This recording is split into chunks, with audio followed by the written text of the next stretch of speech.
Voyage il racontait. Oh et du bateau, les voyageurs de la mer, à Rabarbarbachana leur voyage ils racontaient. Cette vague qui a coulé, qui a noyé le navire, sur sa crête a scintillé, on l'a vu, on peut le dire. Comme la flamme d'un feu blanc, le navire a coulé vraiment. Comme la flamme d'un feu blanc, le navire a coulé vraiment.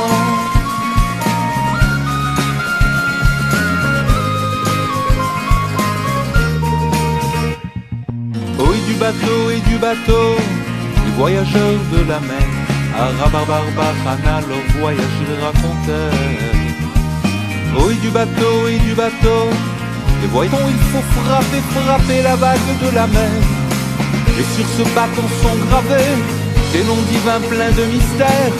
Et sur ce bâton sont gravés des noms divins pleins de mystères.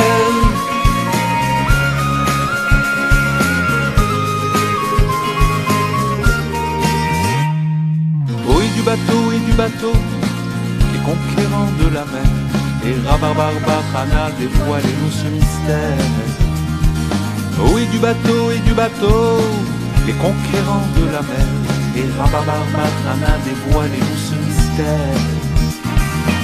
Je suis venu dans un rêve au Tzadik Rabbi Nachman, demander qu'il vous révèle dans son Likutei Moharan tous les mystères de la mer, et mes énigmes s'expliquèrent. Tous les mystères de la mer et mes énigmes s'expliquèrent. La vague bien sûr c'est le Satan, et le bateau c'est notre odeur. Le feu blanc c'est un menteur, un ange tricheur et profane. Pour tromper l'homme il se déguise en innocence et en candeur. Il attire la buse et le grise et il veut couler son honneur.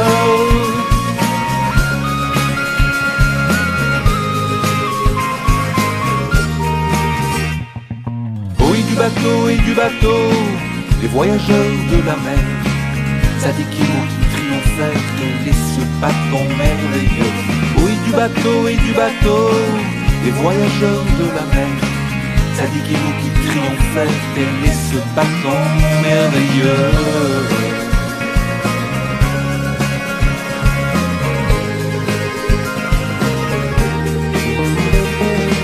Ce bâton bien sûr c'est la Torah, qu'on apprend de toutes ses forces, dont chaque mot est un mystère grâce auquel on dominera. Le voyageur sera sauvé et son bâton triomphera. Le voyageur sera sauvé et son bâton triomphera.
Mon peuple élu a tant erré qu'il n'a pas encore retrouvé le temps perdu à naviguer de flots furieux en ville fermée. Mais quand il sera visé au bout de sa longue épopée, chaque seconde de chagrin se changera en chant divin. Je ne sais pas si je suis déjà près mon frère, mais j'entends déjà là-bas résonner des flots de joie, de délire et de lumière. La fête a dû déjà commencer. Nanach Nachman, Nachman Neumann, Nanach Nachman, Nachman Meuman, mon frère, mon frère, mon frère.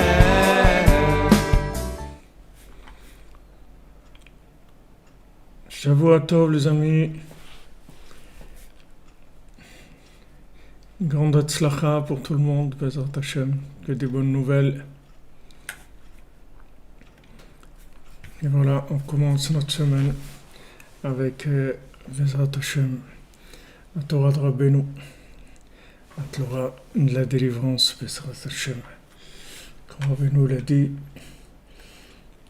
que sa Torah va délivrer l'univers entier.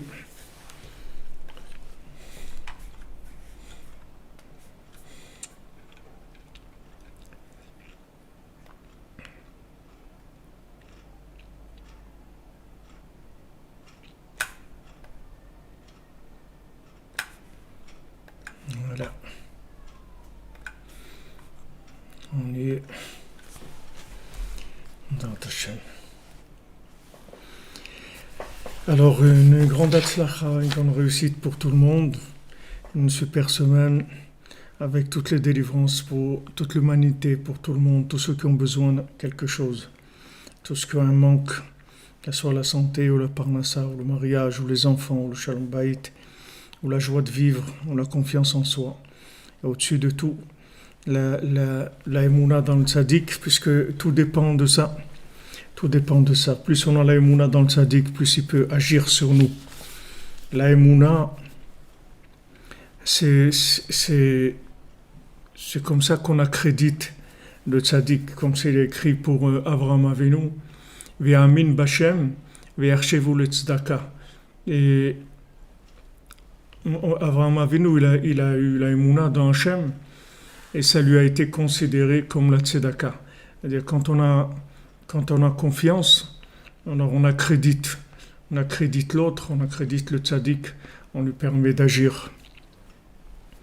Et s'il y avait eu la émouna dans Moshe Rabbeinu, alors Moshe Rabbeinu, il aurait pu finir le tikkun, la réparation du monde, mais il n'a pas pu, puisqu'il est arrivé à la 50e porte dans la Malchut, mais pas dans la Bina.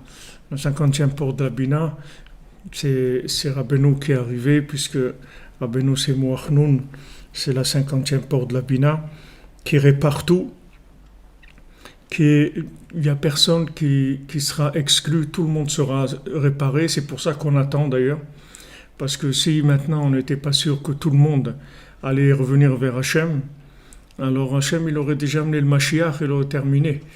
Mais comme maintenant on veut absolument que tout le monde, absolument tout le monde, même le dernier, le plus éloigné, le plus détruit, le plus bas, il doit revenir vers Hachem, parce que le tzaddik il a la force de le ramener.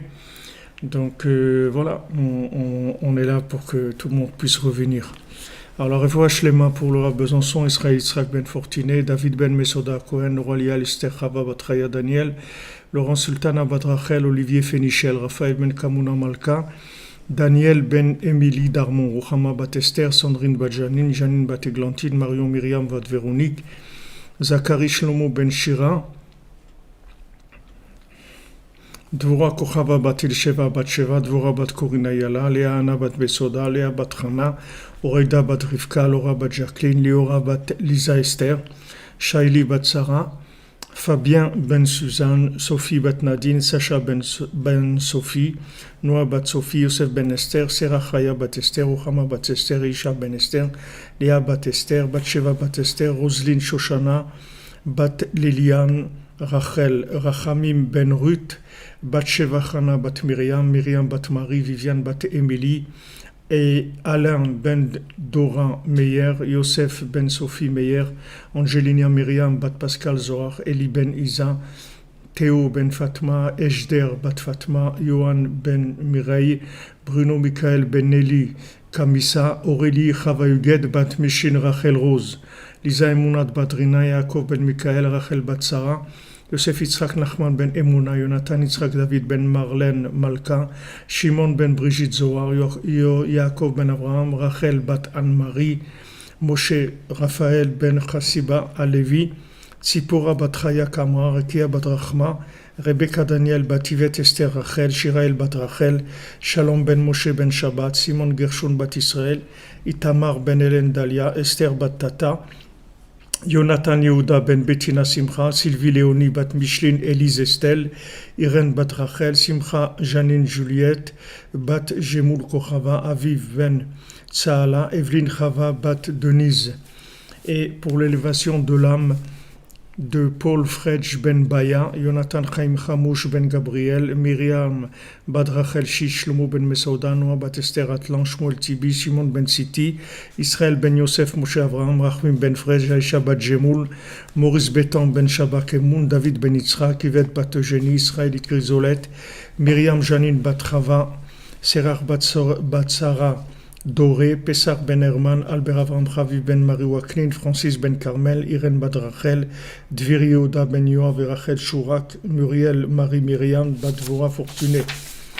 Pour toute la délivrance et la refoua pour Yaakov ben Dvora Fortune, Isabelle bat Hélène, Zivouk pour Meir ben Tzipora, Didier Dov ben Michel, Bébé Mesoda bat Simcha, Simcha bat Frecha, Chantal et Isaël bat Liliane Joaja, Liliane Joaja bat Mili Esther, Patrick Yosef ben Liliane Joaja, Yael Lisa bat Léa, longue vie pour Arlette bat Émilie Jamila, Zivouk pour Michael ben Yaakov, délivrance Rivka bat Zari, une réussite pour Yael Amoyal, entrée Messaoud Rachmim ben Bachla Rachel Chaya Colette, et à la mémoire de Émilie Jamila Bat Fahri.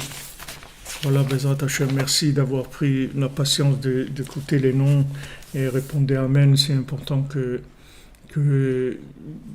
Hashem y voit qu'on est ensemble pour vouloir le bien et la délivrance de tout le monde. Donc on était la semaine dernière dans notre Torah 54 et on a vu la consolation de la lune par le fait que Hachem lui a dit à la lune, tu sais, du moment où toi, ce qui t'intéresse, c'est tout ce qui est éternel dans le monde, donc tu n'as pas à te faire de soucis, même si pour l'instant, tu vois que le binaire, la logique, vient faire de l'ombre, mais sache que c'est momentané et que de toute façon, à la fin, tu vas gagner. Refoua Shlema pour Juliette, Fanny, Sarah, Batnenet, Ren, Sultana. Pardon.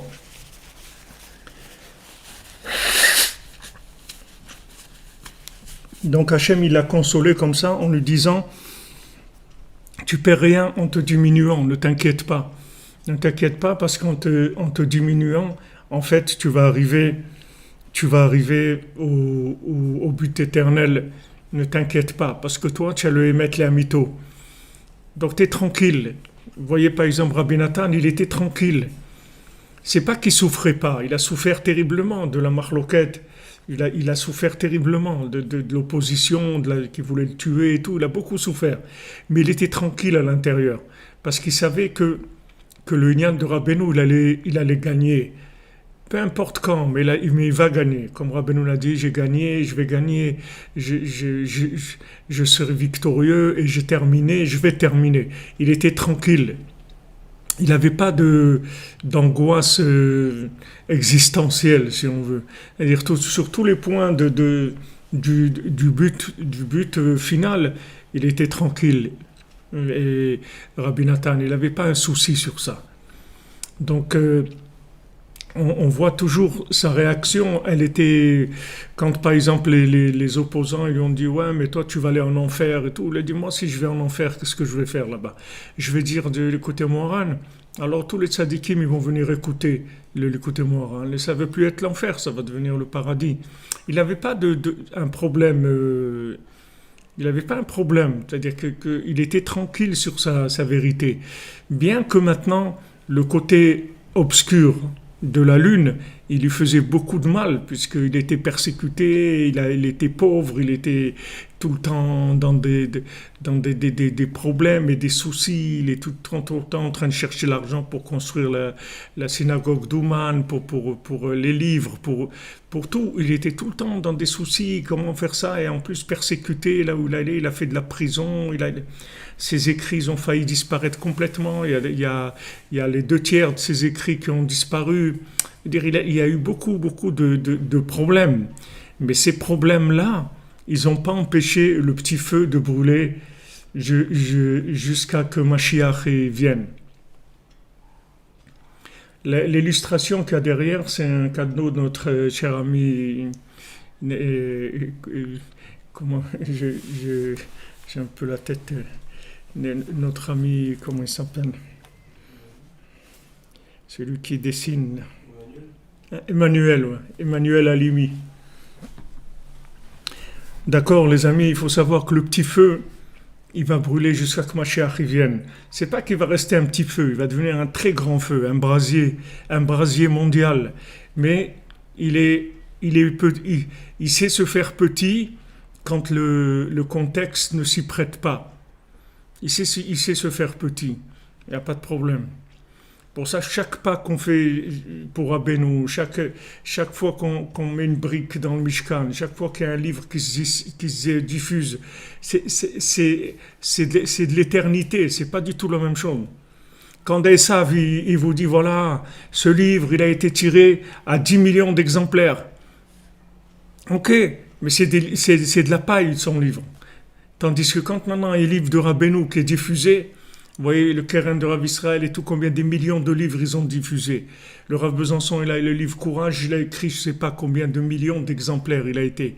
Chaque exemplaire, c'est pas du tout comme le livre de, je sais pas, de M. Schtroumpf qui a fait 10 millions d'exemplaires sur l'avancée des fourmis dans le Pacifique. Vous comprenez? Ça n'a rien à voir. Ça n'a rien à voir du tout. C'est-à-dire, chaque livre, il arrive.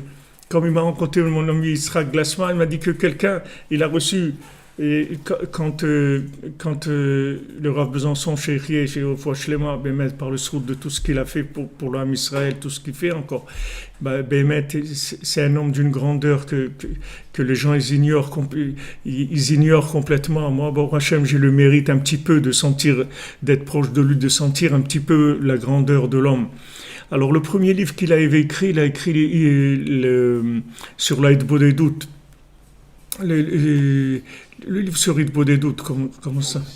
Voilà, la porte du ciel. Alors ça, c'est moi qui l'ai imprimé, le premier, sur une petite machine comme ça, où j'imprimais 2 pages par 2 pages, comme ça. Et après, je l'ai relié à la main, tout ça. Alors, ce livre, il est arrivé chez quelqu'un à Nice, je ne sais pas comment, il n'était pas juif, et après il est allé chez quelqu'un, je ne me rappelle pas l'histoire, il me l'a raconté Yitzhak Glassman, mais j'ai oublié l'histoire entièrement. Et enfin c'est arrivé, et ce livre-là, il est arrivé chez une jeune fille non juive, et cette jeune fille non juive, elle a connu à l'école, au lycée, ou je sais pas, un juif. Elle lui dit, tiens, moi j'ai un livre qui parle un peu du judaïsme et tout. Elle lui a donné ce livre, La Porte du Ciel. Et avec ça, il a fait tchouva. Avec ça, il est devenu Breslev, etc. Vous voyez, c'est pas du tout la même chose que c'est des bombes atomiques, mais elles sont comme fermées, c'est-à-dire ça se voit pas. Mais tu la mets quelque part. Le livre, il travaille. Rabbeinu lui dit rien que d'avoir un livre à lui chez soi, ça protège toute la maison. Tandis que si vous mettez le best-seller de Francisco, je sais pas quoi, ça va rien vous faire dans votre maison. Au contraire, ça vous empeste la maison. Si c'est des livres de philosophie, ça empeste la maison. Les livres de philosophie, ils empestent la maison. Et il y avait quelqu'un de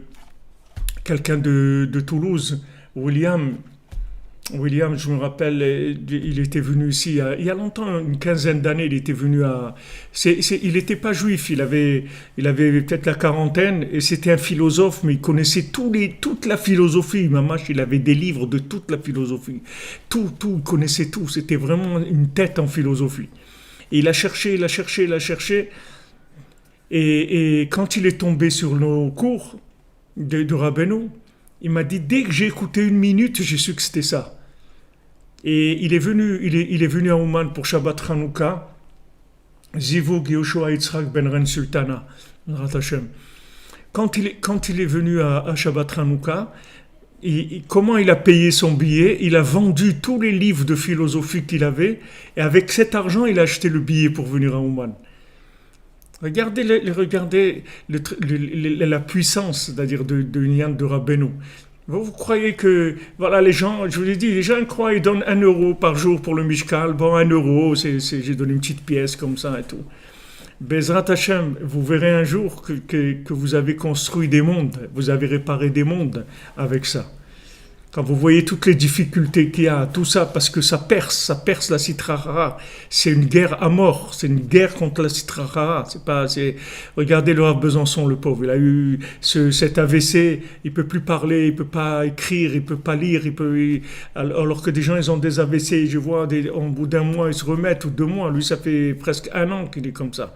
Il arrive, c'est très très lent la remise, parce que la Sitra Achra, elle attaque, elle sait les trésors qu'il y a là-dedans.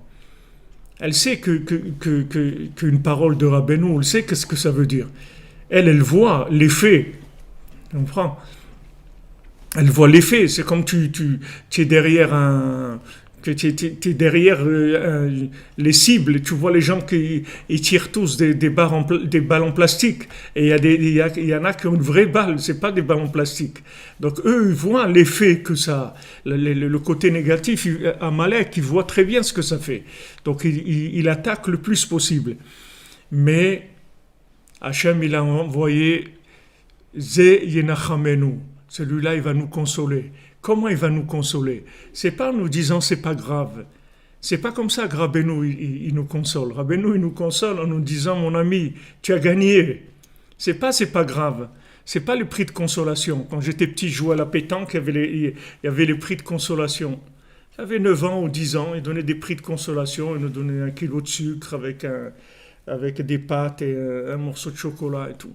Il y avait celui qui avait gagné le prix, le vrai prix, et il recevait le prix de consolation. Non, Rabbeinu, c'est pas un prix de consolation. C'est qu'il te donne un titre de vainqueur.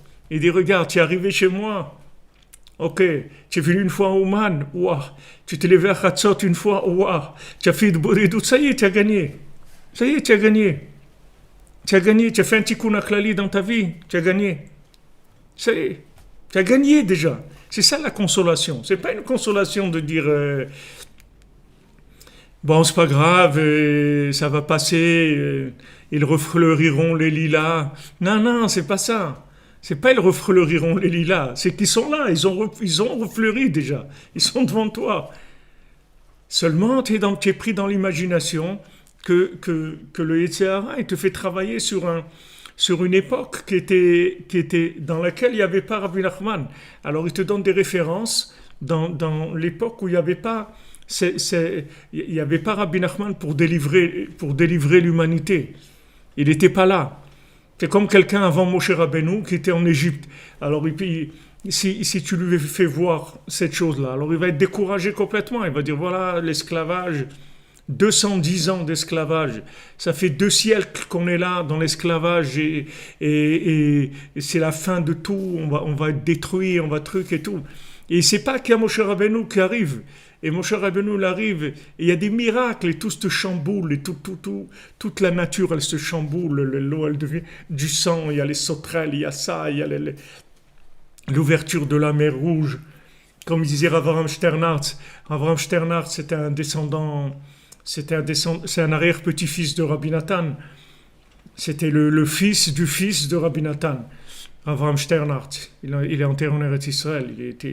Il était à Yerushalayim, mais après il était à Tzfat. Et c'est lui qui a organisé le minyan de Méron à Rosh Hashanah. Avraham Sternhardt, une fois, il y a un grand rave qui lui a écrit. Lui-même, c'était un très grand rave, Avraham Sternhardt. Il connaissait tous les livres de Rabbeinu par cœur. Jamais il faisait un cours avec un livre. Quand il faisait un cours de l'écouter moral, l'écouter à la honte et tout, c'était tout par cœur. Tu pouvais suivre dans le texte, il connaissait tout par cœur.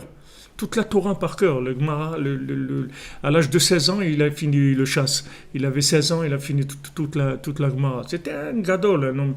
Il a vécu jusqu'à l'âge de 97 ans ou 98 ans. Et même Mamash, quand il avait 80... Même quand il avait 97 ou 98 ans, il avait l'énergie comme un jeune de 18 ans. Tous les jours, il était complètement renouvelé. Il était jamais vieux croulant comme ça. Tout le temps, il allait dans le miv glacé quand il n'y avait pas, d'autres trucs chauds.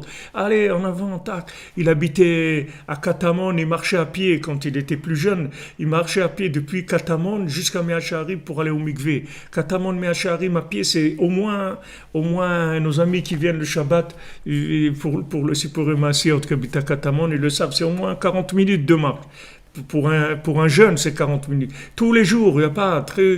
C'est des gens très motivés. Alors, une fois, quelqu'un il a dit, mais comment ça se fait que les Breslev, ils ont des chidushim comme ça, ils disent de la Torah comme ça, que ça coule de la Torah et encore là.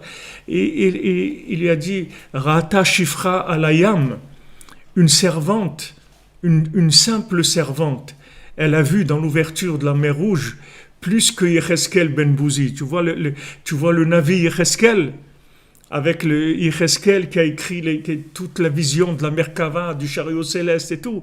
Une simple servante, elle a vu plus que lui dans l'ouverture de la mer Rouge, par le soute de Moshe Rabbeinu. Et dit, parce que les gens qui sont attachés au tzaddik, ils voient des choses extraordinaires que les autres ne voient pas. Alors maintenant, les gens, ils ne se rendent pas compte. Parce que ils savent pas que ça existe. Ils savent pas que ça existe. C'est comme si tu as, je sais pas, des lunettes infrarouges ou des trucs. Quelqu'un qui a pas ça, il peut pas imaginer que ça existe, qui a jamais vu ça. Il sait pas que ça existe. Ou des jumelles que tu regardes de loin, tu te trouves très loin, tu vois tous les détails de quelqu'un qui est là. Mais comment il fait pour voir ça? Tu vois, tu montres grandeur nature, la personne et tout, mais il dit, mais on est très loin. Comment il voit ça? Des jumelles, c'est tout. Ça c'est pareil. C'est-à-dire le tzaddik qui te porte.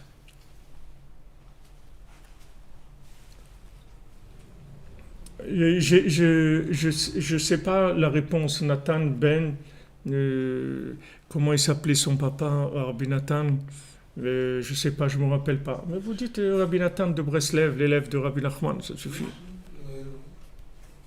Non, David Tzvi, c'est son beau-père. Il s'appelait David Tzvi, mais son père ne se souvient pas. Vous comprenez que la grandeur de l'homme, elle vient de son attachement au tzaddik. Point barre, c'est tout. Comme dit mon ami Dov, Shlomo Dov Ben Zala Cohen. Point barre, c'est tout. C'est ça la grandeur de quelqu'un. Combien il est proche du tzaddik, c'est tout. Plus tu vas te rapprocher, plus tu vas être optimisé, tu vas être boosté, tu vas monter au maximum des énergies qui est en toi. Tu vas arriver à des choses extraordinaires.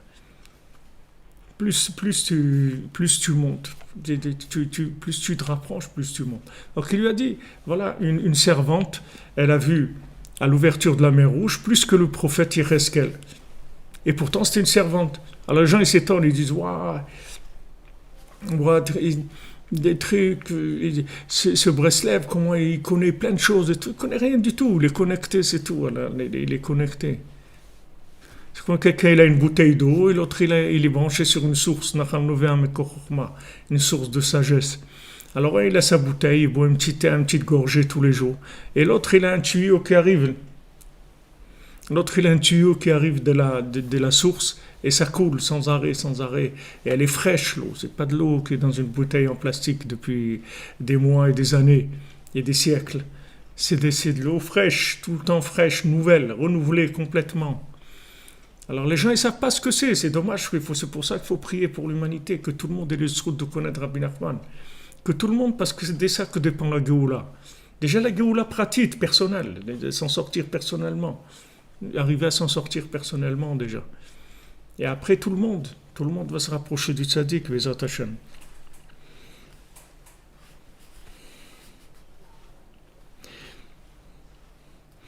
וכמו שאמרו רבותינו ז"ל לברכה, לעולם יהיה אדם רך כקנה, שאף על פי שכופפים אותו עד לעפר, אלפים פעמים, אף על פי כן הוא חזק בשורשו, וכל הרוחות שבעולם יכולים לעוקרו. Donc maintenant, c'est comme ils disent nos sages. Voilà, Naftali Hertz Sternhardt, c'est le père de Rabbi Nathan. Merci pour la réponse à notre cher secrétariat. Les Chachamim ils disent dans le Pirkei Avot, dans le Maxime des Pères, qu'il faut être comme le roseau. Le roseau, il se plie jusqu'au sol. Et Rabbi Nathan il dit, même si on le plie jusqu'à la terre, à la fume péhamim, des milliers de fois. C'est-à-dire, tu vois, le roseau, on le prend, on le plie, on lui met la tête dans la boue, comme ça, des milliers de fois, on le plie, des milliers de fois, des milliers. Il dit dans sa racine, il est fort, il est très fort dans sa racine. Il est fort, il est ancré, tu vois, bien ancré. Vas-y, bouge, fais ce que tu veux. Moi, je suis attaché, je suis connecté. Je suis attaché au tzaddik, tu ne peux pas me bouger. Tu ne peux pas me bouger. Ce que tu vas bouger de moi, c'est juste le côté extérieur. Mais l'intérieur, tu ne vas jamais le bouger. Et l'intérieur, il finira par gagner. Et cet intérieur, il finira par arriver à ce que même l'extérieur, il ne bougera plus. Même l'extérieur, il sera droit complètement vers le ciel. Tu ne pourras jamais... Il dit, tu te rends compte, des milliers de fois. Donc comment il faut être patient, comment il faut persévérer, comment il faut être besimcha. Rav Banam Nachman il dit c'est sûr que d'après nos actions et tout, on n'est pas beau à voir, comme il dit Shlomo Ameler, je suis obscur de mes actions, j'ai plein d'actions qui sont pas bien. Mais je suis belle. C'est-à-dire ces actions-là, ces mauvaises actions, elles ne peuvent pas enlever ma beauté. Elles ne peuvent pas enlever ma beauté. Merci Valérie Divozniak pour votre enseignement. Je comprends. Maintenant, quelqu'un il va voir un roseau, il est plié, il a la tête dans la terre. Alors il va lui dire, mais qu'est-ce que tu vois rien toi, regarde, ta tête elle est dans la terre. Et il va le voir comme ça des milliers de fois. Il va passer et le voir des milliers de fois. Et il va voir qu'il a la tête tout le temps dans la terre. Mais la racine, elle ne bouge pas. Donc c'est ce qu'il a dit à la lune. Il a dit, pourquoi tu t'inquiètes? Pourquoi tu t'angoisses? Ne t'angoisse pas, tu as gagné déjà. Tu as déjà gagné. Sois patiente, tu vas voir que ta lumière elle va être plus grande que la lumière du soleil. Sois patiente. Sois patiente. Maintenant, on va commencer le travail de recyclage. Parce que quand on descend, on met la tête dans la boue, à chaque fois qu'on remonte, on ressort les vers de terre et les trucs, tout ce qu'il y avait là-bas. On les ressort. Pourquoi tu as été dans la boue? C'est parce que là-bas, il y a des vers de terre, il y a des rampants là-bas. Des gens qui sont complètement découragés et qui ne savent même pas que ça existe, le bonheur. Ça existe même pas. Ils ne savent même pas que ça existe le tzaddik, que ça existe une énergie comme ça. Ils ne savent rien. Ils rampent, ils sont par terre complètement. Comme quelqu'un qui sait même pas, il sait même pas qu'un homme il marche, il est là en train de ramper, il sait pas qu'un homme il peut tenir debout. Regarde un petit bébé, il rampe. Si ce bébé là, tu lui montres pas qu'un être humain il peut marcher sur deux pieds, il va jamais essayer. Il va ramper toute sa vie comme ça, il va croire que c'est comme ça qu'il est comme ça. Surtout s'il vit avec des serpents, au milieu des serpents, il va se dire mais qu'est-ce que j'ai de plus qu'eux, moi aussi je suis comme eux. Donc ça c'est ce qu'il fait à Amalek, c'est-à-dire il te fait croire que comme tu vis avec des serpents, alors toi aussi tu es un rampant. Jusqu'à qu'il y ait un roseau qui se plie et qui vient te toucher là-bas et qui te dit moi aussi je suis un dindon, moi aussi je suis un ver. Ah bon, je savais pas et tout, mais pourtant tu as l'air d'avoir de la verdure. Allez, les verts, tu as l'air vert, toi, mais pas un vert, tu as les couleurs vertes comme ça. Truc, il dit non, moi je suis comme toi et tout. Alors viens, on parle et alors qu'est-ce qui se passe? Et tu sais que il y a des choses qui se passent en haut. Il dit où en haut? Il dit ça existe en haut. Ben bon, ça existe. Mais comment tu sais ça? Parce que des fois, je vais en haut. Ah bon, tu peux m'emmener quand tu vas une fois? Il dit, bon, je vais voir. La prochaine fois que je viens te chercher. Alors il vient et la fois d'après, il le monte. Et il le monte et il voit, waouh, ça existe le ciel, ça existe des choses merveilleuses, de la musique, des choses extraordinaires. Voilà, il sort. Et après encore, il plonge, il sort encore un autre, et encore, et encore. Et c'est ce qu'il a dit à la Lune. Pourquoi tu te diminues? Tu te diminues pour permettre aux rampants des gens qui sont dans l'obscurité de sortir. Parce que si tu reflètes la lumière du soleil, comme tu l'as dit toi-même, il n'y a plus de libre arbitre. Donc qu'est-ce qui va arriver? C'est que les élites du monde, c'est tout. Mais Hachem, il n'a pas créé le monde pour des élites. Hachem, il veut que tout le monde tout le monde, il n'y a pas que des Israélites, il n'y a pas que des Israélites. Il y a tout le monde qui peut arriver. Il n'y a pas que Israélites. Tout le monde peut arriver. Et tout le monde doit arriver. Et le tzaddik, il va prouver ça. Il va montrer ça au monde. Il va montrer que tout le monde peut se connecter à Hachem. Tous les êtres humains, les animaux, les plantes, les pierres, le minéral, tout va se connecter à Hachem. Tout est connectable. Alors ça prend du temps, parce que la parole du tzaddik, elle n'est pas diffusée, c'est tout. Et parce que les gens qui le connaissent, ils ne font pas ce qu'il leur dit de faire. Rabbi Nachman, il a dit, j'ai pitié de deux sortes de gens, ceux qui ne me connaissent pas, et ceux qui me connaissent et qui ne font pas ce que je dis. Et Rabbi Nachman, il dit, le deuxième, c'est pire que le premier. Parce que le premier, il ne sait pas. Alors il a, comme on dit, il a le bénéfice du doute, puisqu'il ne sait pas. Mais le deuxième, il sait. Pourquoi il ne fait pas? Pourquoi tu ne fais pas? Regarde comment il t'a sorti. Regarde d'où il t'a sorti, le tzaddik. Tu crois comment tu es sorti? Tu crois que tu es sorti avec ton intelligence, avec ta sensibilité, tes trucs? Tu es sorti parce qu'il est venu te chercher, c'est tout. Alors il te dit, voilà, moi je te délivre, je te fais sortir. Mais à une condition, c'est que tu fais ça. Tu fais le Bodedut, tu fais Ratzot, tu viens au Mana Oshana. Et voilà, je te dis, voilà, tu étudies la halakha, tu fais ce que je te dis de faire. Alors Rabbeinu dit, voilà, c'est celui qui me connaît, qui ne fait pas ce que je dis, c'est pire que celui qui ne me connaît pas. Donc la lune, et ça vient du découragement, que la personne, elle croit qu'elle regarde son côté négatif. Elle croit que le tzaddik, il a rapproché, mais il n'a pas vu son côté négatif ou quelque chose comme ça. Mais le tzaddik qui te connaît, depuis Adam Arishon, le tzaddik qui sait exactement qui tu es, avec une connaissance, comme il dit Rabbi Nathan, qu'il n'y a personne qui te connaît comme lui te connaît. Il te connaît parfaitement, beaucoup plus que toi, parce que toi tu as oublié déjà juste la réincarnation d'avant, déjà tu ne sais même pas ce que c'est. Lui, il connaît toutes tes réincarnations, tout ce que tu as passé, il te connaît exactement. Donc lui, quand il te dit quelque chose, tu peux être tranquille.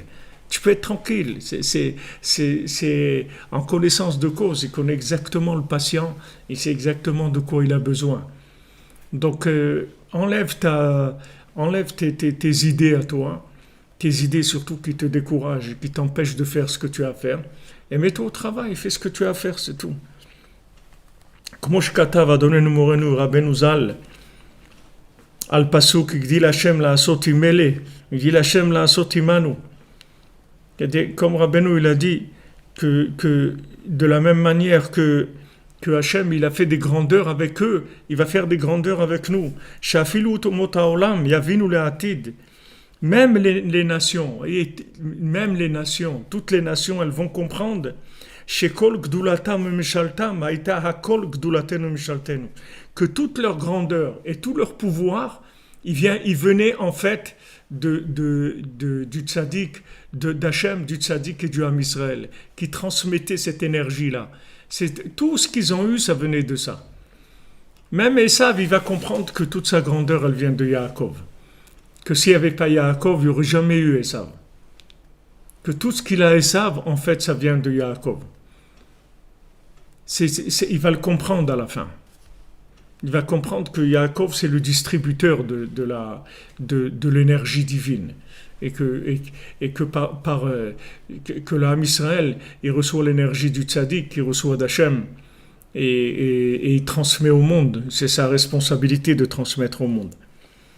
Amrale shraga betiara maimehane. Alors la lune, elle a dit à Hachem, shraga betiara, une torche dans la lumière. Maimehane, à quoi elle sert? Qu'est-ce qu'elle apporte? Tu as amené une torche en plein jour, à quoi elle sert? כי בעולם הזה שנמשל להם ליום והצלחתם גדולה כל כך ונראה לרוב כאילו הם לבד מהירים מושלים ומנצחים. Parce que dans ce monde-là, tu as l'impression que Esav, il n'y a que lui qui gagne. Il a la puissance. Voilà, c'est Trump qui dit à truc qu'est-ce qu'il faut faire et Macron il dit à Merkel qui dit ce qu'il faut faire là-bas et tout. Tu as l'impression que c'est eux qui dirigent le monde. C'est eux les décisionnaires, c'est eux qui influencent les pays, c'est eux qui pillent aussi le monde, qui volent le monde, qui rendent esclave le monde. Tu as l'impression que c'est eux qui ont toute la puissance et tout. Ben sache, tu te trompes. Eux, ils n'ont rien du tout. Ça ne vient pas d'eux. Ça ne vient pas d'eux du tout.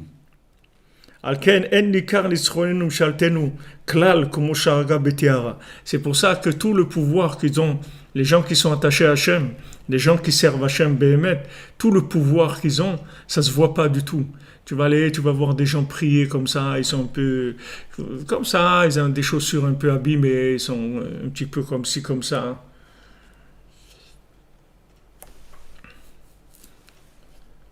C'est Hachem qui a nommé Yaakov Israël.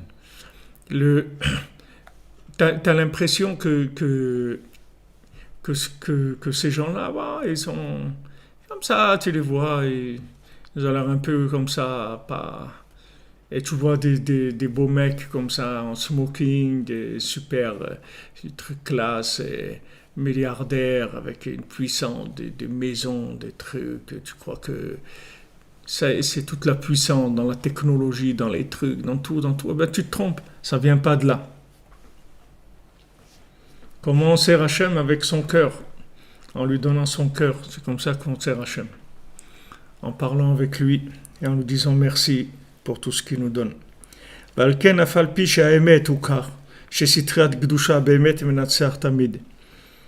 Et bien que maintenant la vérité, c'est que le côté de la sainteté, c'est toujours lui qui gagne. La plupart du monde, ils voient pas ça. Les gens ne se rendent pas compte de ça. Et à cause de ça, il y a beaucoup de gens qui tombent parce qu'ils ne peuvent pas supporter cette honte et d'être tout le temps écrasés, qu'on leur dit qu'ils sont nuls, etc. Ils en ont marre de ça. Donc ils se cassent. Ils sont cassés, les gens. Ils sont cassés, les gens. Parce qu'ils croient que c'est l'autre, le patron, c'est l'autre qui dirige. Et lui, il n'a rien. Il voit quelqu'un, ouais, il a une maison, 2000 mètres carrés, 40 pièces, avec des trucs et tout. Et lui, il n'arrive même pas à payer son loyer de son studio. Des fois, il doit laisser son studio, habiter chez ses parents parce qu'il n'a plus de quoi payer son loyer et tout. Alors il se dit, mais alors c'est quoi cette injustice-là? C'est quoi? Parce que tout ça, ça vient de la diminution de la lune pour permettre le libre arbitre. Donc tous on supporte l'obscurité pour permettre à tout le monde de se rapprocher. Cette obscurité, elle permet aux gens de se rapprocher. Et si on augmente la lumière, c'est fini. C'est fini. Tous les gens qui sont dans cette obscurité ne pourront plus se rapprocher. C'est fini parce qu'ils n'auront plus de libre arbitre, donc ils n'auront rien fait du tout. Donc le maintien de l'obscurité, et particulièrement à la fin maintenant, où il y a une gabroute, il y a une attaque de l'obscurité très très fort, mais de l'autre côté, celui qui se connecte, il voit une lumière extraordinaire. Donc c'est toujours équilibré. Hachem, il ne nous laisse jamais complètement dans l'obscurité. Hachem, il nous donne toujours, dès qu'on cherche un petit peu, il nous ouvre pour nous calmer, pour nous montrer qu'il est avec nous et qu'il nous aime et que ce qu'on fait, ça lui fait plaisir et qu'il est content de notre travail, etc. Parce Vénéré Keilo Menatseach Chas v'Shalom. Parce que le mauvais œil, il se renforce très fort et on a l'impression qu'il gagne. Tu as l'impression qu'il gagne, le mauvais œil. Tu dis, ouais, c'est quoi ces mensonges-là, tous ces gens qui mentent, qui trichent, qui font des trucs et tout, regarde comment ils réussissent et tout. Et les gens honnêtes et tout, ils sont complètement écrasés. Alors tu as l'impression que c'est eux qui ont la force, qui dominent. Et ça amène beaucoup d'oubli. C'est que c'est difficile de penser, d'avoir la mémoire de l'autre monde, parce que tu vois tellement d'échecs, tellement d'écrasements, tellement de gens qui sont piétinés dans leur vie, etc. Tu dis, mais comment tu veux que je pense à l'autre monde? Dans ce monde, déjà, j'ai aucune réussite, j'arrive même pas à sortir ma tête de l'eau. Comment tu veux que je me rappelle de l'autre monde?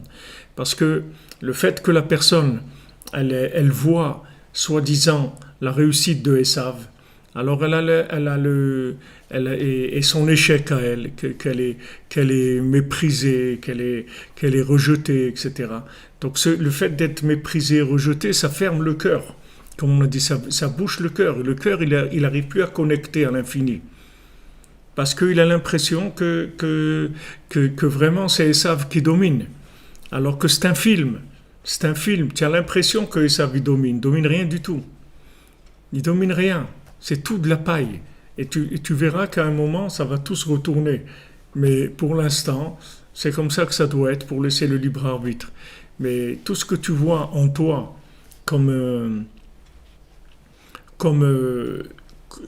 problème, en fait, même dans tes problèmes personnels de comportement,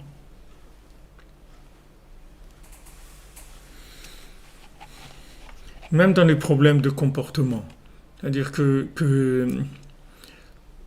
tu vois que tu as qu'on me demande comment on fait pour voir le bien chez l'autre, voir le bien chez nous, chez l'autre, et chez nos proches, nos enfants, notre famille, notre conjoint, etc. Le problème, c'est que le mauvais œil, il te fait dévaluer le bien. C'est-à-dire tu n'as pas la valeur du bien. Imagine-toi un pays où il y a des choses qui valent rien, et que dans un autre pays, ça vaut énormément. Mais dans ce pays, ça vaut rien du tout. Donc il n'y a personne qui achète ça, il n'y a personne qui est intéressé par ça. Parce que les gens, pour eux, c'est rien du tout, cette chose-là. Comme il y avait une fois en Israël, un petit enfant, il achetait un billet de loterie. Et il a gagné. Alors le marchand de loterie, il lui a dit, tiens, donne-moi ton billet, je vais t'en donner 2. Le petit, il a dit, non, moi je veux mon billet, je veux pas 2. Il dit, mais regarde, 2 c'est plus, écoute, je t'en donne 10. Le petit, il a dit, non, je veux mon billet. Et après, il lui a dit, tu sais quoi, je vais t'acheter un beau jouet extraordinaire et tout. Et le petit, il dit, non, je veux mon billet. Il a commencé à pleurer, il a commencé à crier, et ça a alerté les gens et tout. Et après, ils l'ont arrêté, le bonhomme. Parce qu'en fait, c'était un billet gagnant. Lui donnait l'argent, lui, il voulait le prendre pour lui. Mais nous, c'est la même chose. C'est-à-dire que le Yetzer Hara, la société, la télévision, tout ça, elle dénigre les véritables valeurs, vous voyez. Elle dénigre. Non seulement elle dénigre, mais elle fait l'éloge du mensonge. Elle fait l'éloge de l'homosexualité, l'éloge de l'adultère, l'éloge de l'argent, l'éloge de trucs. Voilà, ça c'est des gens, ils sont capables, regarde ce qu'ils ont fait. Ils font l'éloge de la réussite en carton, la réussite en paille, et ils méprisent complètement les véritables valeurs, les valeurs familiales, l'honnêteté, la sincérité, de respecter sa parole, de faire attention au respect de l'autre, etc. Toutes les valeurs fondamentales, la société, elle essaye de les casser. Pourquoi? Comme ça, après, elle te vend des faux billets, elle te vend des trucs faux. Parce qu'une fois qu'elle t'a fait descendre dans ta tête, que dans ta tête, tu valorises plus ça, tu dis, bon, qu'est-ce qu'il y a Bon, qu'est-ce qu'il y a d'être marié, d'avoir des enfants et tout. Comme j'ai vu une dame, elle a dit, je regrette d'avoir eu des enfants dans ma vie. Une vieille dame, elle a 75 ans, 80 ans. Elle a fait une interview, elle a dit, je regrette d'avoir eu des enfants. Regardez où quelqu'un, on peut l'amener, que le bien, que la seule chose qu'elle a fait de bien dans sa vie, elle le regrette. Tellement le Sahara, il nous fait montrer le côté négatif. Il faut, si vous voulez voir le bien chez vous, chez les autres, si vous voulez être heureux, si vous voulez avoir de la simra, il faut que vous étudiez des choses qui donnent de la valeur au bien. Il faut prendre conscience de la valeur du bien, que le bien, il est éternel et que le mal, il est passager. Et même si vous faites des choses qui ne sont pas bien, il ne faut pas vous laisser vous laisser influencer. Pourquoi Hachem il met sur notre route des gens qui nous éloignent de lui? Parce que Hachem il met sur notre route des gens qui sont des épreuves pour nous et pour eux. Si maintenant vous avez affaire à quelqu'un qui est loin, alors soit c'est parce que vous pouvez le rapprocher, soit c'est parce que vous allez grandir. C'est comme si vous faites un match de boxe. Si vous gagnez, alors vous êtes monté, vous avez plus de... Alors quand quelqu'un vient pour vous influencer négativement, il faut lutter. Et maintenant, pourquoi cette personne, elle vient? Parce qu'on va tester combien ça vaut ce que vous avez. Combien ça vaut? Nos sages ils disent dans le Talmud que le olam imkor adam kol beto vekne naalaim le raglav, que l'homme il doit vendre tout ce qu'il a pour acheter des chaussures, pour qu'il ait des chaussures à ses pieds. Et nos sages, ils disent, pas na'alaim les raglav, pas des chaussures pour ses pieds, et là, man'oulim les ergelav, des cadenas pour ses habitudes. C'est-à-dire, quand il a une bonne habitude, quelque chose, il faut qu'il le protège, qu'il le garde. Vous voyez, quelqu'un, il a de l'argent et tout, il le met dans un coffre, il le garde. Quelqu'un, il a Idbo des doutes, il a Chatzot, il a Ouman Rosh Shana, il a Tikkun HaKlali. Ces choses-là, il faut les mettre dans un coffre pour pas se les faire voler. Il faut les protéger.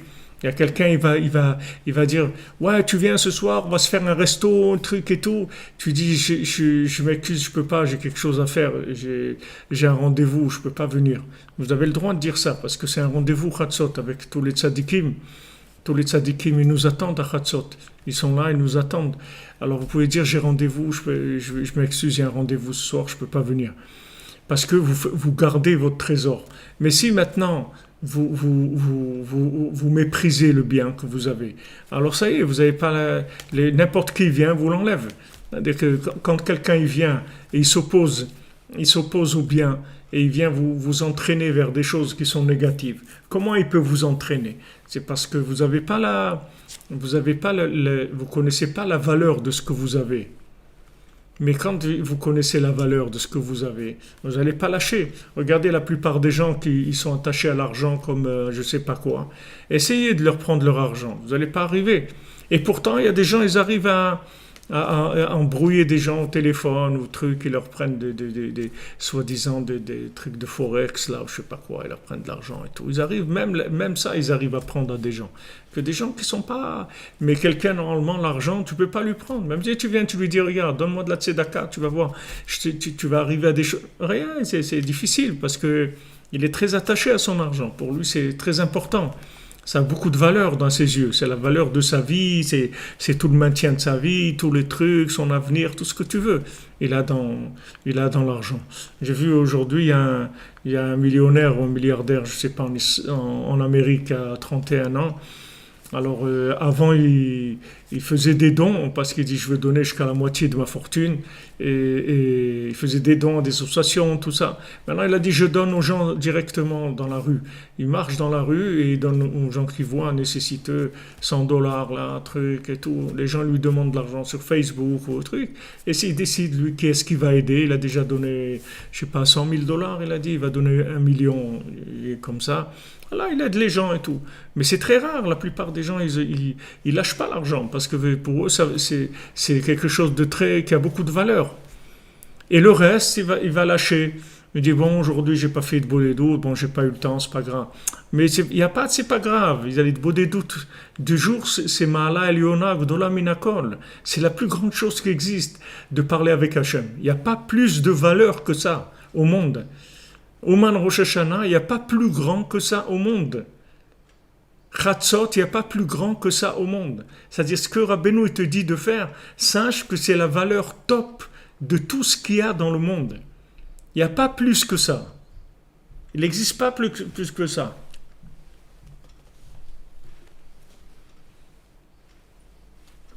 Il n'y a pas plus que ça. Vous ne trouvez pas plus que ça. Ça n'existe pas plus. Donc lui, le tzaddik, il connaît la bourse qu'il y a de l'autre côté, comment ça marche. Et il te dit, voilà ce qui vaut ici. Ça, c'est les priorités de ta vie. Alors, quand maintenant tu mets les priorités, tu t'investis dans ce qui est prioritaire, ça va te permettre de valoriser le bien. Et quand tu vas voir quelqu'un, le bien, la vision du bien, elle va dominer la vision du mal. Et au lieu d'avoir un esprit critique ou un esprit de critique, tu vas avoir une vision qui est miséricordieuse, une vision où une petite chose positive, ça va te suffire pour réhabiliter la personne dans ton cœur, pour pas couper avec elle. Tandis que si tu n'as pas de valeur du bien, alors si tu es toujours en train de voir des choses négatives, donc quand tu vas voir le négatif chez l'autre, qu'est-ce qui va se passer ? Tu vas couper ton cœur de lui. Donc il n'y a plus de communication, donc ça passe plus, l'énergie elle passe plus. Donc tu as besoin absolument de voir le bien. Pour voir le bien, il faut que tu le valorises. Il faut que tu saches que ça a une valeur. Il faut savoir que une heure dite des doutes, ça vaut plus que tout ce qui existe dans le monde. Tu prends toute la richesse du monde, depuis sa création jusqu'à aujourd'hui, ça vaut pas une heure de des doutes que tu vas faire dans la journée. Tout ça, si tu as la émouna dans le tzaddik, alors tu vas voir que petit à petit, ça va devenir une évidence dans ta vie. Et quand maintenant tu vas respecter les points de vitaux, c'est-à-dire les points que le tzaddik te donne, où tu dis que c'est là où il faut t'investir, c'est là-dedans qu'il faut investir, tu vas devenir riche, parce que tu vas investir là où il faut. Ça veut dire que tu vas avoir une richesse spirituelle. Cette richesse spirituelle, elle va se traduire par le bon œil. C'est-à-dire que tu vas voir la bonne vision des choses. C'est-à-dire que quand tu vas voir quelqu'un, même s'il a 80% négatif et 20% positif, tu vas voir que les 20%, les 80%, ça ne va pas t'intéresser du tout. Mais si tu valorises pas le bien, comment tu veux voir que le bien il est supérieur au mal? C'est impossible.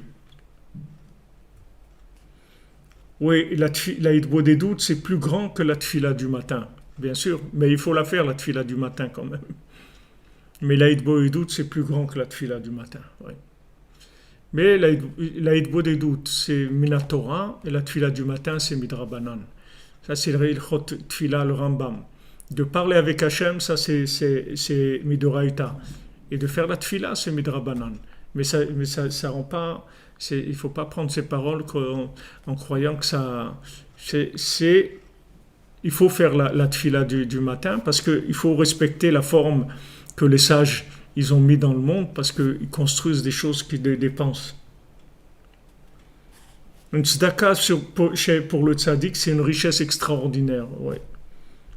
C'est une richesse extraordinaire, mais pour le vivre, le ressentir, il va y avoir des épreuves. Les gens, ils auront des épreuves. Dans tout, c'est comme ça. Mais ta hitbo des doutes dans ta tête, elle doit être plus prioritaire que ta prière du matin.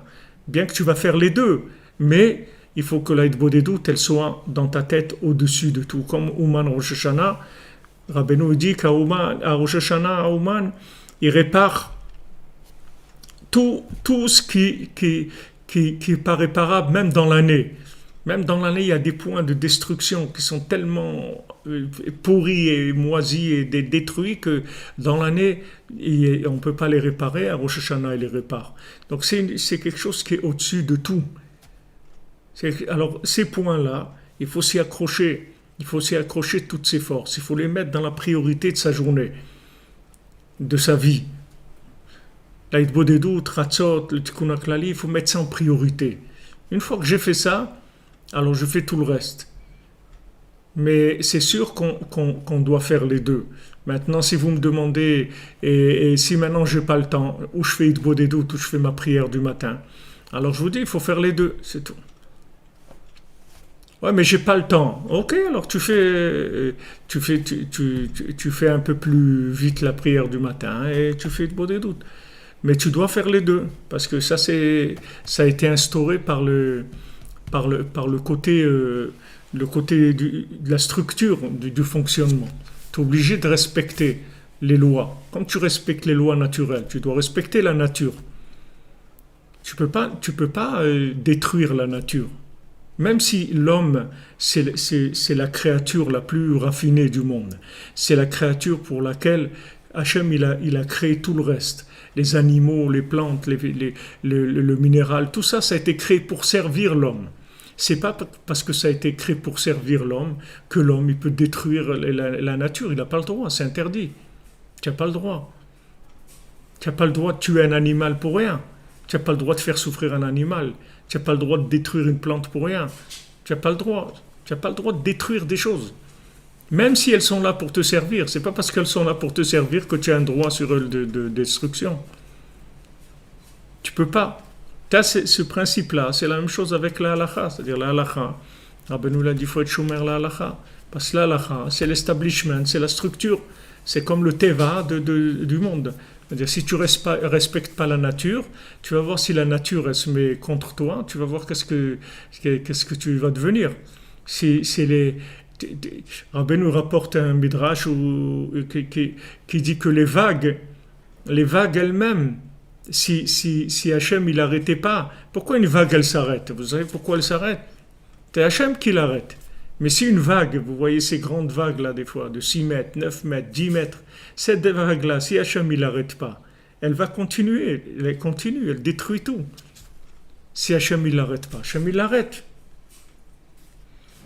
Oui, les Bnei Noach, ils peuvent faire Chatzot, ils doivent faire Chatzot. Ils doivent, c'est pas un qui peuvent. Vous devez faire Chatzot et vous endeuiller sur la destruction de l'humanité. Parce que la destruction du temple, c'est la destruction de l'humanité, de destruction des valeurs humaines, la destruction de la paix dans le monde, la destruction de la santé des gens qui ont tellement dénigré le mariage aux yeux des gens que les gens ne cherchent même pas à se marier, ils avancent dans l'âge 35, 38, 40, 45, et vas-y, ça avance, ils ne cherchent même pas à se marier tellement ils ont rentré des choses contraires, mamache contraire au mariage, pour dévaloriser le mariage, pour dévaloriser la notion du foyer. Sur ça, vous devez pleurer. Toute l'humanité, elle doit pleurer sur ça. Entre la tfila et Chatzot et Bodedut, il y a dit, c'est-à-dire, vous le dire entre quoi? C'est-à-dire dans le temps de Chatzot et Bodedut et la prière. Alors vous étudiez. Pendant ce temps-là, vous étudiez. Ou vous priez, ou vous étudiez. Vous faites des choses qui font avancer l'histoire du monde, la réparation du monde. On a besoin de l'intervention de chacun. Comment apprendre la halakha? Alors, comment apprendre la halakha? Vous avez des livres vous avez le Kitzur Shulchan Aruch, qui est traduit en français. Vous avez celui de Rav Shlomo Ganzfried, le Kitzur Shulchan Aruch. Vous avez aussi le Kitzur Shulchan Aruch Sefarad. Vous avez plusieurs éditions en français du Kitzur Shulchan Aruch, où vous pouvez là-bas étudier toutes les toutes la halachot en abrégé, c'est-à-dire vous avez au moins le minimum du packaging pour être dans les règles, dans les normes. Il n'y a aucun problème sur ça. Donc, quand, quand maintenant vous voyez que vous avez le mauvais œil, c'est-à-dire vous voyez quelqu'un négativement, alors il faut se replier sur soi-même pour revaloriser le bien. Et pour dire que voilà, cette personne-là, elle a fait quelque chose de bien. Ça suffit. Pourquoi je vais regarder ce qu'elle a fait de mal? Ce qu'elle a fait de bien, c'est éternel. Ce qu'elle a fait de mal, c'est passager. Donc pourquoi je vais regarder le passager? Rav, chez les Juifs, les femmes sont-elles soumises aux hommes ou l'équilibre se fait-il par des échanges?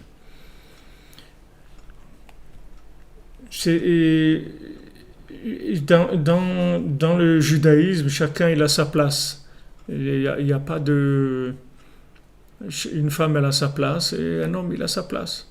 Maintenant, soumise, ça dépend à quoi. Si c'est maintenant par rapport à l'orientation de la maison, dans la Vodat Hashem, comment servir Hashem, dans quelle école mettre les enfants, comment faire les choses. Alors il faut se concerter tout le temps. Il faut se concerter tout le temps.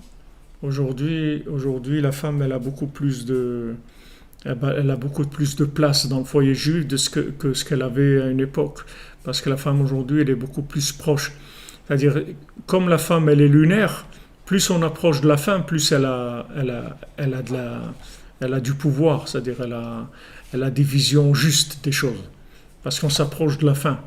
Au début, quand c'était le soleil qui dominait tout, que la lune elle était diminuée, c'était tout basé sur les hommes. C'est-à-dire que c'est l'homme qui dominait. Maintenant qu'on arrive à la fin, Ishtetat et Savev Gaver, le Zohar, la femme, elle va entourer l'homme, c'est-à-dire c'est elle qui va l'aider à avancer, c'est elle qui va avoir l'inspiration. Et plus on s'approche de la fin, plus le féminin il aura du pouvoir. Donc c'est sûr qu'il y a une concertation permanente entre ce que l'homme il apprend et ce que la femme elle vit. Et c'est pour ça qu'on a besoin de se marier, qu'on a besoin de Shalom Bayit, pour arriver à avoir des enfants, des petits-enfants dans la Torah, comme il faut les faire grandir dans le service d'Hachem. Il y a besoin des deux. Parce que le mauvais œil, il se renforce. Il attaque très fort et on dirait que c'est lui qui va gagner tellement il attaque. D'ailleurs Rabbeinu dit c'est pour ce qu'on parlait maintenant pour les couples, les valeurs familiales et tout, il dit que c'est là où le Yetzer Hara il attaque le plus pour détruire le Shalom Bayit, pour détruire les valeurs familiales, c'est-à-dire les valeurs de la famille. Et maintenant, il arrive, Bezat Hashem, le mois de Elul, où c'est un mois où on peut beaucoup réparer le principe ce principe solaire et lunaire, qui est le Shalom Bayit. Rabbeinu l'a dit, la Torah Vav, et dans le deuxième prélec, je ne sais pas si c'est la Torah Kuf Ain Chet, 178, ou dans la deuxième partie. Rabbeinu il parle aussi de ça, de Elul, Imlo Tove Aisha, si la femme elle veut pas me suivre, etc. On a étudié, on a fait des études sur ça déjà. C'est-à-dire comme c'est Elul, Anil et Dodi Vedodili, c'est le principe du Magen David, c'est-à-dire le principe solaire et lunaire. C'est-à-dire le Magen David, c'est les deux triangles qui s'incluent l'un dans l'autre. C'est-à-dire c'est le principe lunaire et solaire qui sont parfaitement en harmonie. Donc le mois d'Elul, c'est Anil et Dodi Vedodili, c'est-à-dire que moi je fais ce que j'ai à faire dans le côté féminin et Hachem il fait ce qu'il a à faire dans le côté masculin. Et il répond, c'est-à-dire chaque point que je fais, chaque pas que je fais, je me remplis d'interventions divines. C'est-à-dire qu'en fait Hachem, il veut me donner énormément de choses, mais il ne peut pas me donner si je ne fais pas un pas. Ce pas-là, il n'a pas besoin d'être grand. C'est juste à mon niveau, c'est tout.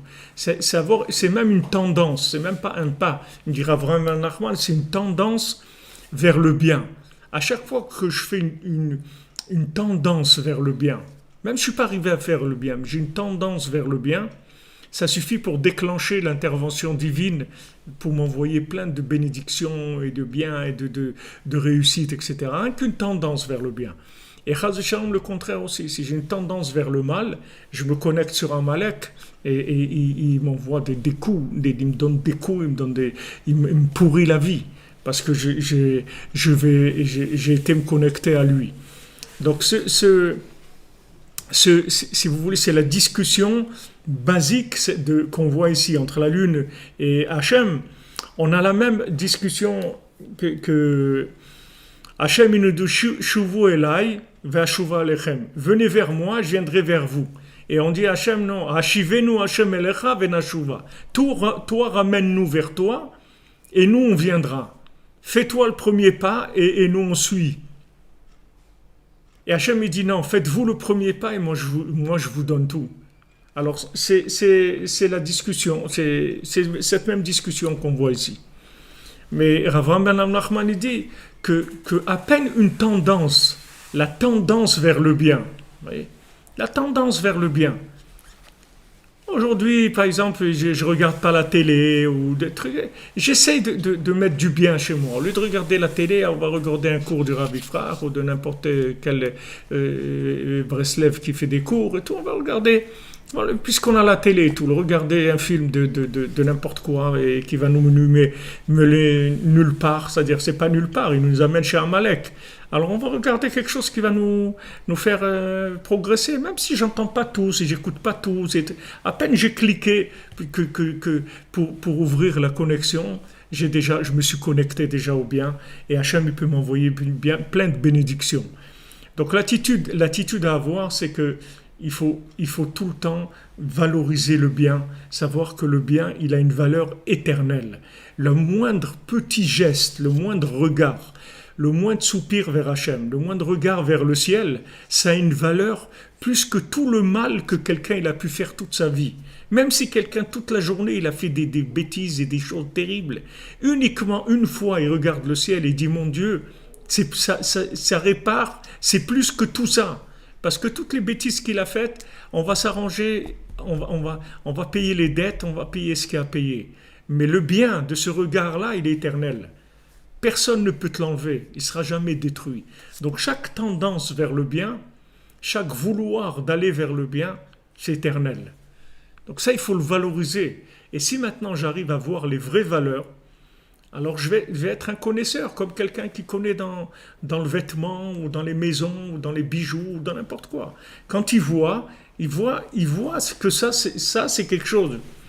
Ce vêtement-là, ça c'est un vêtement, ça c'est quelque chose. Et quelqu'un qui connaît rien, il voit rien. Il regarde peut-être le prix, ou regarde la couleur, ou n'importe quoi. Mais il sait pas. Il sait pas ce que c'est une coupe d'un vêtement qui est classe, qui est professionnel. Il sait pas reconnaître ça. Il n'est pas un connaisseur. Il voit un bijou, il ne sait pas reconnaître. Il voit une maison, il ne sait pas reconnaître une maison qui a été faite, qui a été faite avec soin, avec tout a été.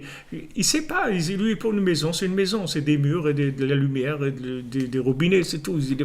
Il sait pas. Il va pas. C'est exact. Le bien, c'est la même chose. Si vous l'approfondissez pas, si vous le valorisez pas, alors c'est le mal qui prend le dessus, parce que vous regardez les enfants, il faut savoir que c'est des diamants, c'est des pierres précieuses, c'est de la pureté. Hachem, il maintient le monde rien qu'à cause des enfants, ou grâce aux enfants. C'est la seule chose qui calme Hachem, c'est de voir des enfants, voir leur sourire, voir leur petit saut, cette joie-là naturelle, ces choses qui tombent, ils se relèvent, et ils sont purs dans ce qu'ils disent. Et c'est la seule chose qui calme Hachem vraiment, c'est la pureté de ses enfants. Donc avant de commencer votre journée, il faut déjà valoriser vos enfants à vos yeux, de savoir que c'est des diamants, c'est des pierres précieuses. Alors maintenant, quand vous prenez conscience de ça et vous remerciez Hachem sur ça, quand vous rentrez dans la journée, que votre enfant il va pas aller à l'école, ou il va casser un truc, ou il va boire un litre de coca, ou n'importe quoi qu'il va faire comme bêtise, ça va pas du tout toucher le côté du bien, parce que le côté du bien il est énorme par rapport à ça. Ça c'est rien, c'est une bêtise, ça va passer. Ça va passer. Vous allez voir, il va grandir. Vous allez voir si vous avez donné confiance dans le bien qu'il y a en lui. Vous avez aimé le bien qu'il y a en lui. Vous allez faire de lui un personnage d'un niveau extraordinaire. Alors que si vous avez passé votre temps à le démonter, quand il grandit, il est démonté. Il est démonté. Lui-même, si ses parents, ils n'ont pas vu le bien en lui, comment vous voulez que lui voit le bien en lui? Comment vous voulez? Ses parents, c'est la seule référence qu'il a dans le monde véritable. S'il a eu des parents qui l'ont démonté tout le temps, il a besoin beaucoup de rahmanout, beaucoup de travail, beaucoup d'itkarvotot tzaddik, beaucoup de prier Hachem pour qu'il reprenne la confiance en lui. Les gens y croient qu'en faisant des remarques, en démontant l'enfant, c'est comme ça qu'ils vont lui donner envie d'avancer. Mais c'est pas vrai, c'est le contraire. L'enfant, il faut toujours regarder le positif, c'est tout. Mais pour avoir cette force-là, il faut que vous-même, vous fassiez les comptes d'abord. Que vous-même, vous preniez le temps de valoriser ça à vos yeux, à votre cœur. Dans votre cœur, à vos yeux, que ça, c'est la véritable valeur. Que même, une fois, j'avais un ami à moi, j'avais trouvé à la pharmacie le matin, et je lui dis alors comment ça va? Il me dit qu'est-ce que tu veux, les enfants malades, avec les grippes et trucs, voilà à quoi on passe notre temps, voilà où on en est. Je lui dis mais tu sais, pour avoir des enfants malades, il faut avoir des enfants déjà. Il y a des gens, ils auraient aimé avoir des enfants qui aient 4 ou 5 grippes par an, et ils auraient aimé avoir ces enfants. Avant de commencer à se plaindre sur les problèmes, déjà il faut être conscient de la valeur de ce que tu as. Comme quelqu'un qui a des diamants, et des fois ces diamants-là, il faut les nettoyer parce qu'ils brillent pas, etc. Il dit, ah là là, ces diamants-là, il faut les nettoyer tout le temps, etc. Mais attends, mais c'est des diamants. Tu as des diamants, mon ami. C'est vrai qu'il faut les nettoyer, mais c'est des diamants que tu as. Tu aurais pu avoir des cailloux qui valent rien du tout. Tu as des diamants. Mais si tu valorises pas le bien à tes yeux, tu peux pas le voir. Il faut que tu le valorises. Et à ce moment-là, tu rentres dans Ain Tova, dans le bon œil. Mais la tendance, comme on dit, la tendance aujourd'hui, la tendance à la mode, c'est le mauvais œil tout le temps. C'est toujours de démonter, de critiquer, regarder la politique et tout ça, que ça. Celui-là, il a fait ça, et l'autre, il a fait ça, et l'autre, il a fait ça, et l'autre, il a fait ça, et l'autre, il a fait ça. C'est tout, c'est que démonter les gens, c'est tout. C'est que ça. Donc, ils habituent les gens à raisonner toujours en critique et en négatif. Et vous croyez que ça, c'est pour... quand quelqu'un il voit 50 millions de consommateurs, des trucs et tout, ils disent ils veulent le bien des consommateurs, donc ils regardent tous les défauts qu'il y a, les trucs et tout. Mais ils ne se rendent pas compte que c'est une mentalité qui te rentre dans la tête après. Que tu es toujours en train de voir que chaque truc c'est une arnaque, peut-être ailleurs ça coûte moins cher, peut-être qu'ailleurs ça va être mieux, peut-être qu'ailleurs ça va être ça.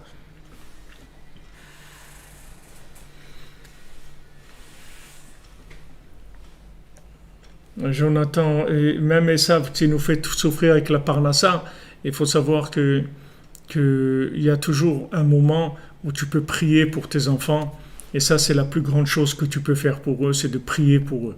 Que tous les jours il faut prier pour eux, tu te lèves la nuit, tu pries pour tes enfants, et tu verras que tu réussiras l'éducation de tes enfants. Avec la prière, tu réussiras toute l'éducation de tes enfants. Rabbeinu dit dans Sichot Haran, Rabbeinu dit Ma'avir Rishon Rishon. Rabbeinu dit Ma'avir Rishon Rishon. Quand on fait les 13 mesures de miséricorde, on dit Ma'avir Rishon Rishon, que Hachem il fait passer en premier.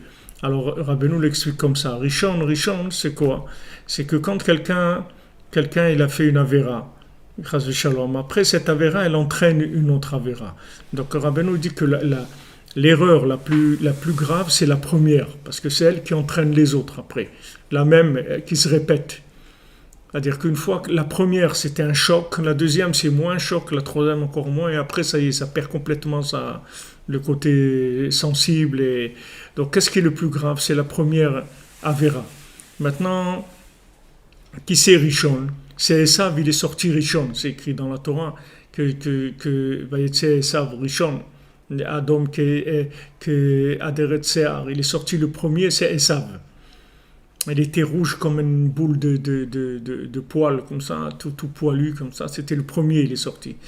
Alors Rabbeinu dit, Hachem, il est Ma'avir Rishon Rishon. Hachem, il prend la première Avera que tu as faite et il la met sur Esav. Et il dit pourquoi il a fait cette Avera? À cause, comme il dit Jonathan, à cause des difficultés de Parnassa, des impôts qui étaient venus t'embêter pour ça. Tout ce qu'il est venu t'embêter. qu'il est venu t'obliger à voir la télé, t'obliger à faire des trucs, il t'oblige à... Tu peux pratiquement pas vivre sans certains systèmes, etc. Le fait que maintenant, lui, il a créé ces systèmes où il te fait tomber. Donc Hachem, qu'est-ce qu'il fait? Il prend toutes les fautes que tu as faites, les premières, et il les met sur lui. Et quand il met la première sur lui, alors toutes les autres après, elles sont pardonnées. Parce que toutes les autres, tu les as faites à cause de la première. Donc maintenant, s'il fait payer à Esav la première, toi, tu es libéré complètement. Donc Rabbeinu dit comme ça, Ma'avir Rishon. Il prend la première de tous les groupes de Avera et il les met sur le Rishon qui est Esav. Parce que Esav, il a rendu la vie difficile. Il fait consommer les gens qui n'arrivent pas à joindre les deux bouts et c'est difficile pour eux. Pourquoi? Parce qu'il a fait monter, alors que c'est gratuit, c'est-à-dire qu'il fait monter les choses. Parce que si les gens ils vivaient dans des endroits où ils ont une petite ferme ou un truc, ils n'auraient pas des besoins aussi énormes que dans une ville, avec la voiture et l'essence et l'assurance et la maison et les loyers et les assurances de ça et les déplacements, et des notes énormes de tout. Tout ce poids qu'il met sur la personne. C'est ça qui fait faire la vera à la personne. Donc Rabbeinu, il dit, Hachem, il responsabilise Esav, il lui dit, la première faute qu'il a faite, c'est parce que c'est toi qui l'as amené là-dedans. Donc tu vas prendre toi la première faute. Et quand tu lui mets la première, toutes les autres, elles ont disparu. Donc voilà pour répondre à ce qu'il a dit Jonathan. Alors Be'atzlacha les amis, une bonne semaine, que des bonnes nouvelles. Pour Hachem, on a bien commencé. On est lancé avec Rabbeinu. Ashrenu.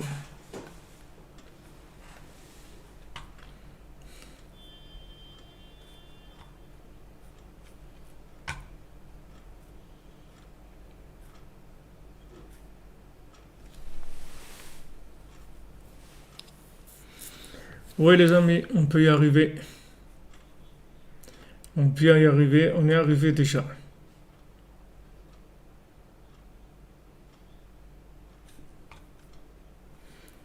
Ce que je vous ai dit, comment vous faites il faut que vous valorisiez les enfants aux yeux des gens, leur montrer qu'est-ce que c'est des enfants. Les enfants, c'est la vie, la capacité de transmettre, de donner la vie et d'avoir une continuité. Quelqu'un va quitter ce monde. Il a laissé un héritage éternel qui va continuer à le faire vivre. Le fait que maintenant, comme un maître qui a des élèves, comme des parents, ils ont des enfants. Ils continuent à exister en bas et en haut.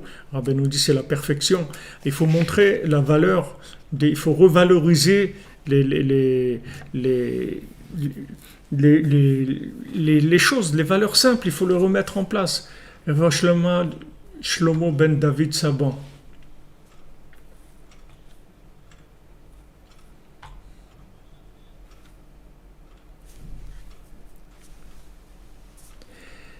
Batzlacha, que des bonnes nouvelles. Passez une excellente semaine, les amis. Et toutes les bénédictions, les Hashem, que la Torah de Rabbeinu, elle amène la Géoula, la délivrance individuelle et la délivrance générale, tout dans la facilité, dans la miséricorde, sans aucune difficulté, sans aucune souffrance, Bezrat Hashem. Et merci pour votre participation, votre activité, que beaucoup de gens ils ont commandé le livre. C'est un livre où il y a des petits résumés, des petites notes sur les cours. Il y a peut-être 300 et quelques petites notes sur les cours qui sont entre 10 et 15 lignes et qui rappellent un petit peu l'esprit des cours et qui permet, pour ceux qui ne connaissent pas, de connaître Rabbeinu, Bezrat Hashem. Merci pour votre aide, que des bonnes nouvelles.